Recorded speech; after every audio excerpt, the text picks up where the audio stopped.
देखिए वर्णमाला, वर्णमाला में स्वर की डेफिनेशन थी स्वतः रजन्ते इति स्वरा।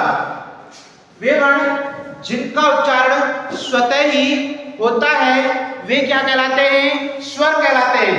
स्वर की संख्या कितनी होती है?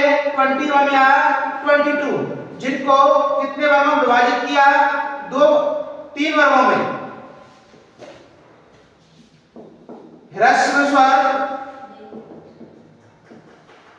दीर्घ स्वर और प्लुत स्वर। ह्रस्व स्वर, दीर्घ स्वर और प्लुत स्वर। ह्रस्व स्वर वे वर्ण जिनका उच्चारण करते समय एक मात्रा या एक नाड़ी के बराबर क्या लगता है? समय लगता है। वे क्या कहलाते हैं? हमारे ह्रस्व स्वर कहलाते हैं। इनकी संख्या कितनी होती है? 5। कौन कौन से? ए, ई, उ, री और ली। दीर्घ स्वर वे वर्ण जिनका उच्चारण करते समय 2 मात्रा या 2 नाड़ी के बराबर क्या लगता है? समय लगता है। वे क्या कहलाते हैं? हमारे दीर्घ स्वर कहलाते हैं। इनकी संख्या कितनी होती है? 8। कौन कौन से? आ, ई, उ, री, ए, आई, ओ और औ। अब देखिए तीसरा आता है आपका प्लुत स्वर। प्लुत स्वर वे वर्ण जिनका उच्चारण करते समय 3 मात्रा या 3 नाड़ी के बराबर क्या लगता है? समय लगता है। दोबारा देखिए, प्लुत स्वर वे वर्ण जिनका उच्चारण करते समय 3 मात्रा या 3 नाड़ी के बराबर क्या लगता है? समय लगता है। वे हमारे क्या कहलाते हैं? प्लुत स्वर कहलाते हैं। इनकी संख्या 8 या 9 होती है। तीसरा है प्लुत स्वर वे वर्ण जिनका उच्चारण करते समय 3 मात्रा या 3 नाड़ी के बराबर समय लगता है।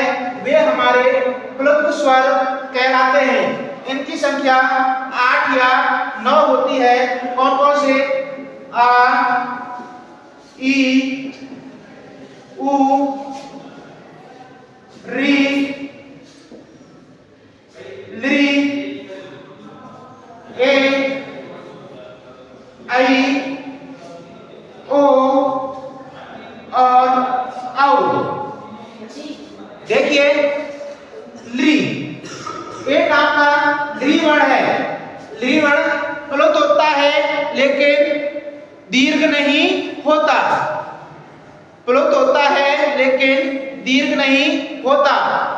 वैज्ञानिकों के अलग अलग मत थे। क्यों?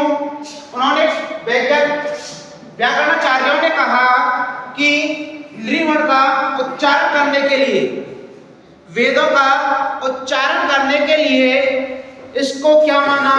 अनिवार्य माना। किसको? ली वर्ण को अनिवार्य माना। तो यदि ली वर्ण को प्लुत माना जाता है तो इनकी संख्या कितनी रहेगी? 9 रहेगी। और ली वर्ण को प्लुत नहीं माना जाता है तो इनकी संख्या 8 रहेगी। परेशानी किसी को? लिखिए।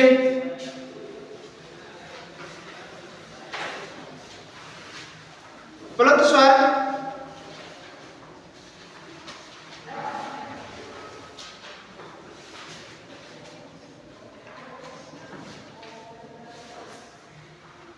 वे वर्ण जिनका उच्चारण करते समय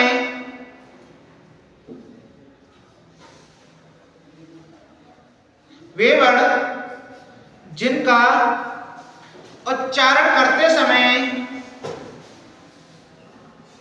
3 मात्रा 3 मात्रा या 3 नाड़ी के बराबर 3 नाड़ी के बराबर समय लगता है। 3 नाड़ी के बराबर समय लगता है उन्हें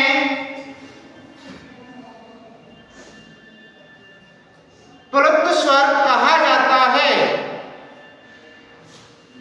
उन्हें प्लुत स्वर कहा जाता है। उन्हें प्लुत स्वर कहा जाता है।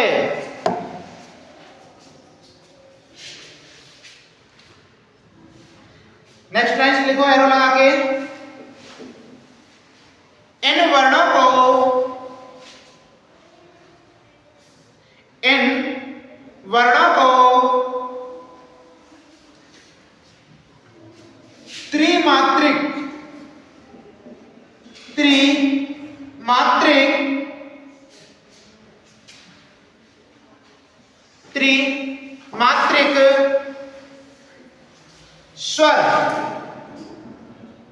त्रिमात्रिक स्वर भी कहा जाता है। त्रिमात्रिक स्वर भी कहा जाता है।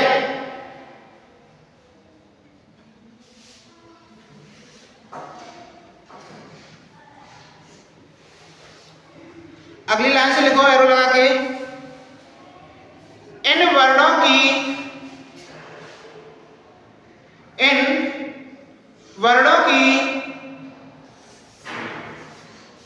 कुल संख्या,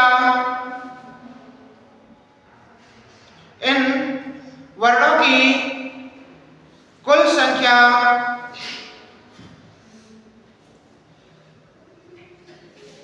8 या 9 होती है।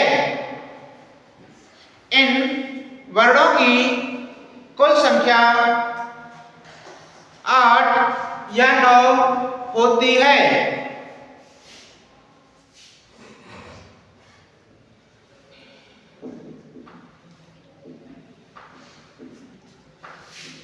इनको लिख लो।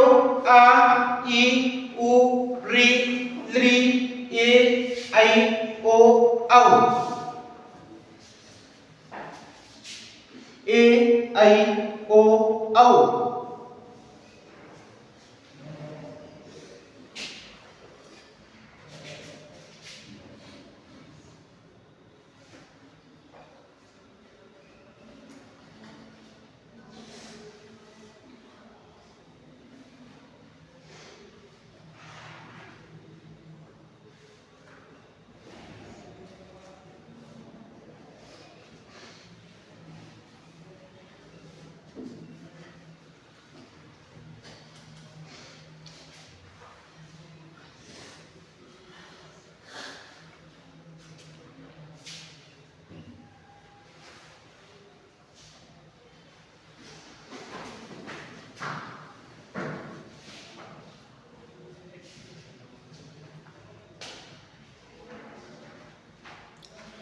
नोट डालो।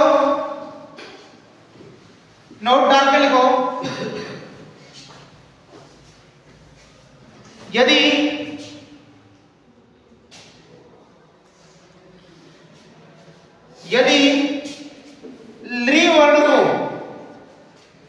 यदि लृ वर्ण को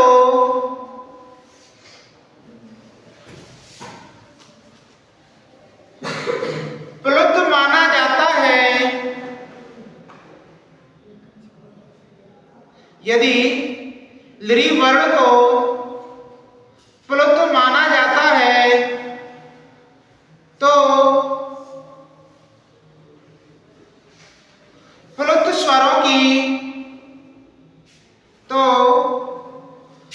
स्वरों की कुल संख्या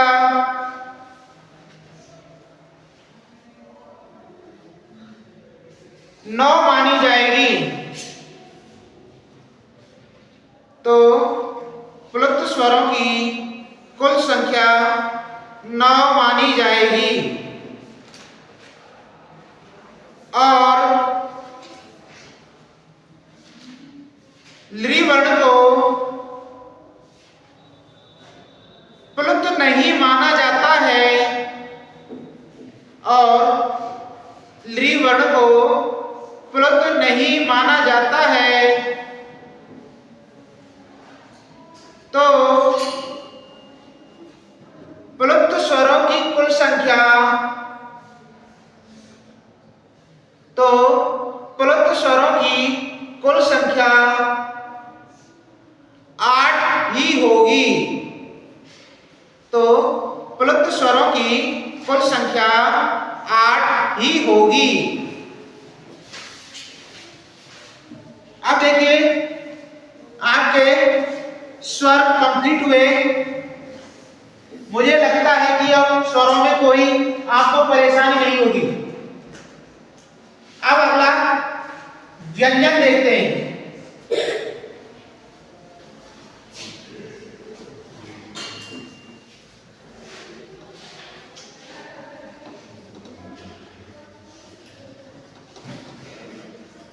व्यंजन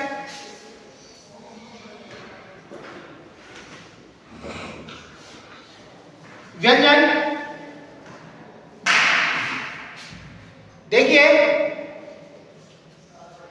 वे वर्ण जिनका उच्चारण करते समय अन्य वर्णों की सहायता लेनी पड़ती है। वे वर्ण जिनका उच्चारण करते समय अन्य वर्णों की सहायता लेनी पड़ती है, अर्थात जिन वर्णों का उच्चारण स्वतः ही नहीं होता है, अन्य वर्णों की सहायता से उन वर्णों का क्या किया जाता है, उच्चारण किया जाता है। तो वे हमारे क्या कहलाते हैं, व्यंजन वर्ण कहलाते हैं। दोबारा देखो, व्यंजन वर्ण, व्यंजन की डेफिनेशन, वे वर्ण जिनका उच्चारण करते समय अन्य वर्णों की सहायता ली जाती है, अर्थात स्वरों की सहायता से जिन वर्णों का उच्चारण किया जाता है, वे क्या कहलाते हैं, व्यंजन कहलाते हैं। ये वर्ण अर्धमात्रिक वर्ण भी, इन वर्णों को अर्धमात्रिक वर्ण भी कहा जाता है। इन कुल व्यंजनों की संख्या यदि पूछी जाती है तो 33 होती है। कुल व्यंजनों की यदि संख्या पूछी जाती है तो 33 होती है। कौन कौन से, इनको 3 वर्गों में विभाजित किया। कौन कौन से, एक तो होता है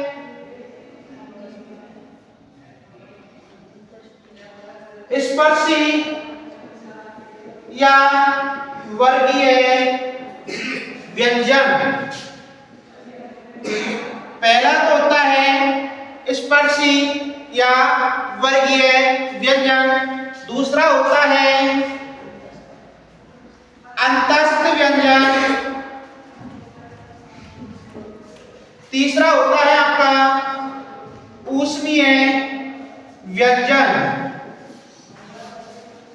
पहला होता है आपका स्पर्शी या वर्गीय व्यंजन, दूसरा होता है आपका अंतस्थ व्यंजन, तीसरा होता है आपका ऊष्मीय व्यंजन।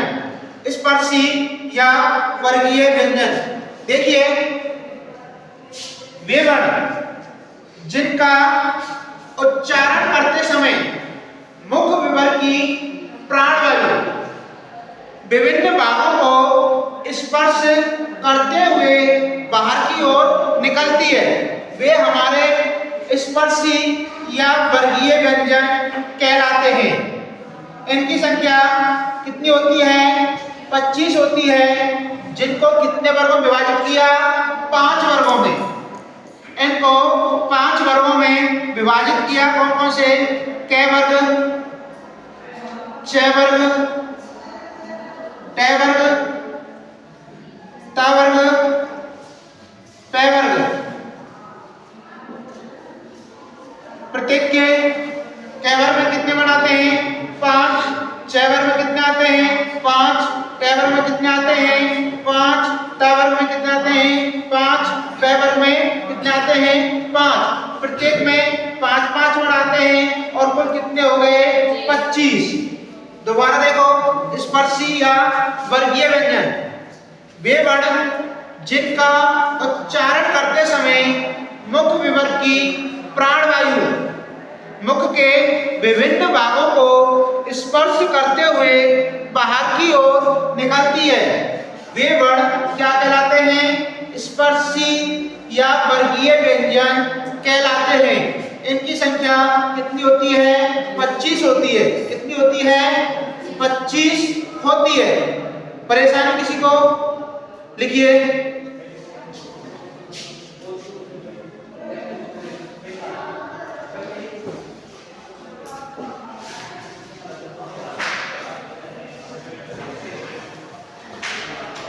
स्पर्शी या वर्गीय व्यंजन, पहले व्यंजन की डेफिनेशन लिखो। व्यंजन की डेफिनेशन, वे वर्ण जिनका उच्चारण करते समय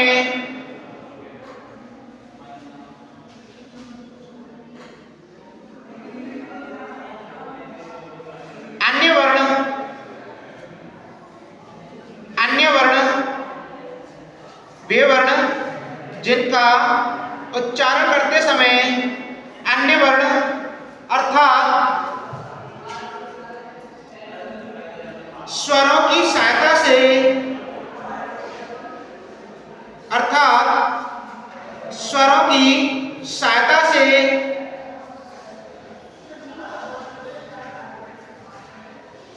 जिन वर्णों का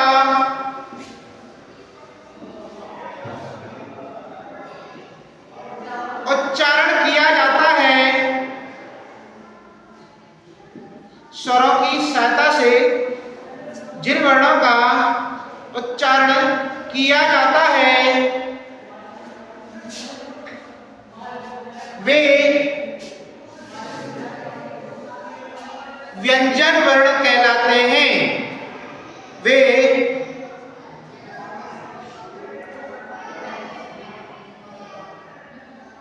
व्यंजन वर्ण कहलाते हैं।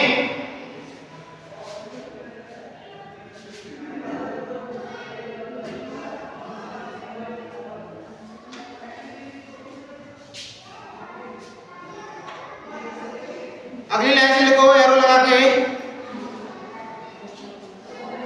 इन वर्णों को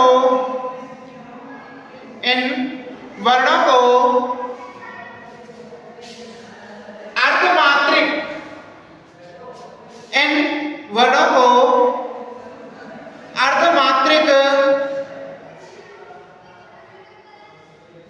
वर्ण भी कहा जाता है। इन वर्णों को अर्धमात्रिक वर्ण भी कहा जाता है।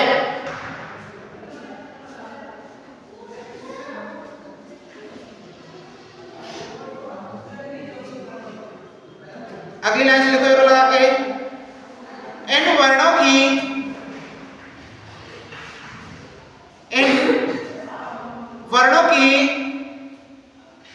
कुल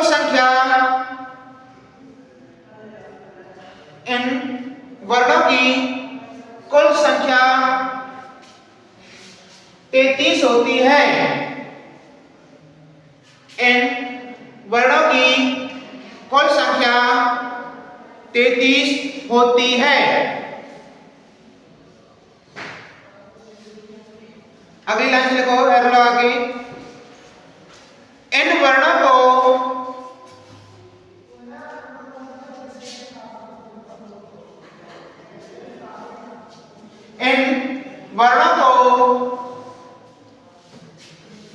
मुख्यतः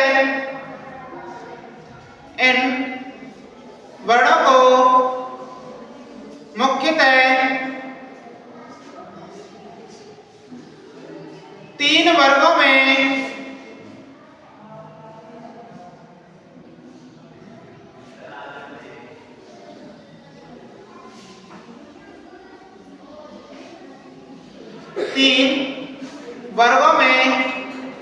विभाजित किया गया है। इन वर्णों को मुख्यतः 3 वर्गों में विभाजित किया गया है।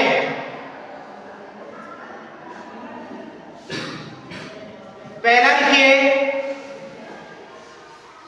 स्पर्शी या वर्गीय व्यंजन। पहला लिखो स्पर्शी या वर्गीय व्यंजन।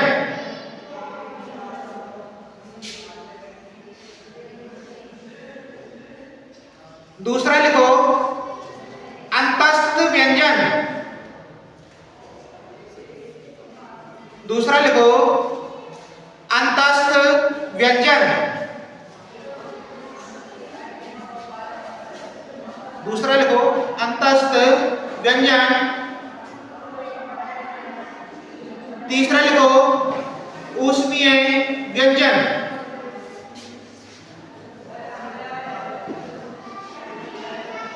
ऊष्मीय व्यंजन।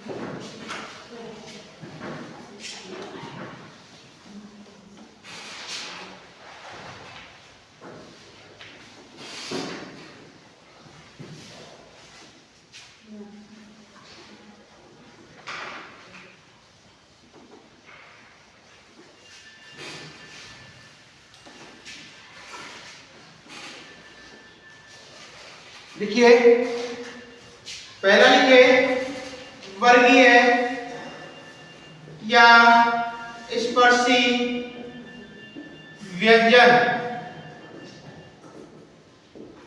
वर्गीय या स्पर्शी व्यंजन। दोबारा देख लो, दोबारा समझ लो। वे वर्ण जिनका उच्चारण करते समय मुख विवर की प्राणवायु मुख के विभिन्न भागों को स्पर्श करते हुए बाहर की ओर निकलती है।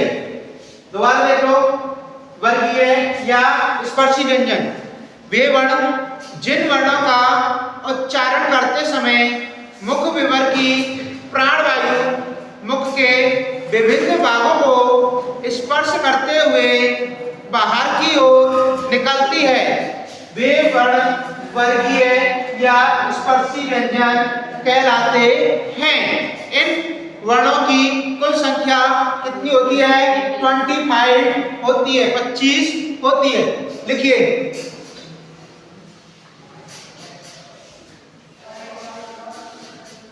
वे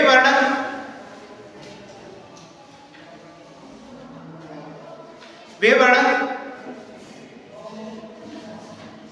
जिनका उच्चारण करते समय वे वर्ण जिनका उच्चारण करते समय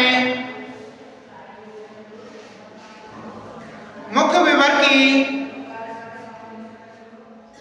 वे वर्ण जिनका उच्चारण करते समय मुख विवर की प्राणवायु मुख विवर की प्राणवायु मुख के विभिन्न भागों को मुख के विभिन्न भागों को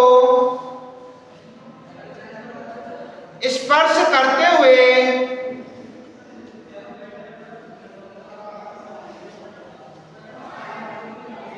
बाहर की ओर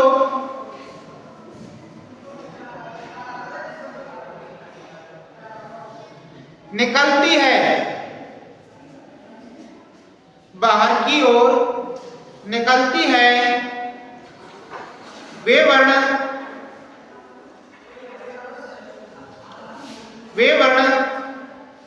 वर्गीय या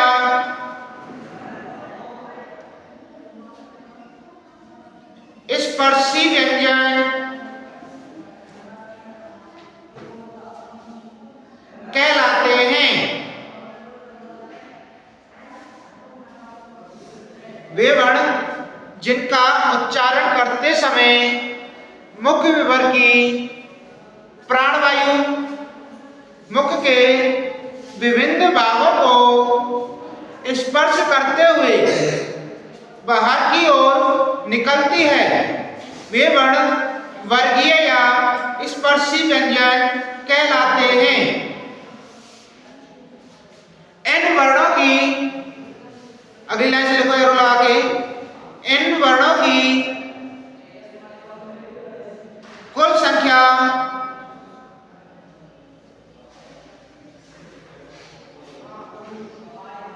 25 होती है, जो कै से लेकर मैं तक होते हैं, जो कै से लेकर मैं तक होते हैं।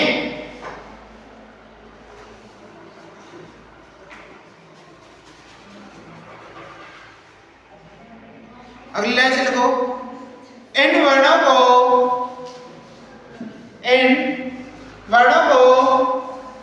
5 वर्गों में, इन वर्णों को 5 वर्गों में, इन वर्णों को 5 वर्गों में विभाजित किया गया है। पहला है आपका कै वर्ग। कै वर्ग में कौन कौन आते हैं? कै, खे, गे, घे, णे। दूसरा है क्षय वर्ग। क्षय, छय, जय, झय, ये। तीसरा है टै वर्ग। टै, ठै, डै, ढै, ढै। चौथा है ता वर्ग। ता, था, दै, धा, नै। पै वर्ग लास्ट। पै, फै, बै, भै, मै। इसका उच्चारण इसका होता है कंठ, इसका होता है तालु, इसका होता है मूर्धा, इसका होता है दंत, इसका होता है ओष्ठ। देखिए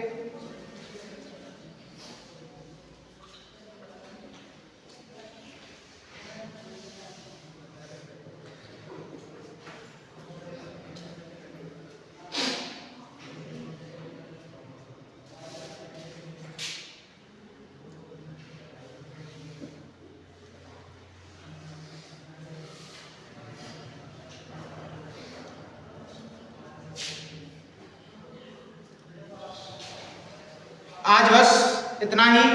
नेक्स्ट कल। ओके, चैनल को लाइक एंड सब्सक्राइब करें।